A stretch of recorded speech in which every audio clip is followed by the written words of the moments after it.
BCA नंतर MCA हा course करणं खरंच वर्थ आहे का? तर मित्रांनो याचं उत्तर हे तुमच्या जवळ आहे.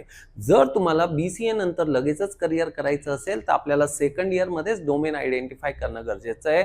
म्हणजे BCA नंतर लगेचच जॉब करायचा असेल तर आपल्याला सेकंड इयरमध्ये याचं प्लॅनिंग झालं पाहिजे आणि मोस्टली मित्रांनो BCA नंतर ज्या अपॉर्च्युनिटीज असतात त्या BE BTech MCA पेक्षा नक्कीच कमी असतात. जर तुम्हाला कोर सॉफ्टवेअर डेव्हलपमेंटमध्ये करियर करायचं असेल, जावा फुल स्टॅक असेल किंवा मन याच्यात तुम्हाला करियर करायचं असेल मित्रांनो तर मात्र तुम्हाला MCA केलंच पाहिजे. पण BCA नंतर असे काही पर्याय उपलब्ध आहेत त्यानंतर तुम्हाला MCA करण्याची गरज नाही. फॉर एक्झाम्पल मित्रांनो सायबर सिक्युरिटी. BCA नंतर जर तुम्ही सायबर सिक्युरिटीमध्ये करियर करणार असाल तर डेफिनेटली तुम्हाला याच्यासाठी MCA करणं बंधनकारक नाहीये. तर या संदर्भात जर काही तुम्हाला कन्फ्युजन असेल तर खाली दिलेल्या नंबरवर आपण संपर्क करू शकता. मात्र एक लक्षात ठेवा मित्रांनो, BCA नंतर जर MCA करायचं असेल तर तुम्हाला CET देणं हे बंधनकारक आहे. CETच्या तयारीसाठी NSG अकॅडमीची नवीन बॅच आपण जॉईन करू शकता. Thank you very much guys.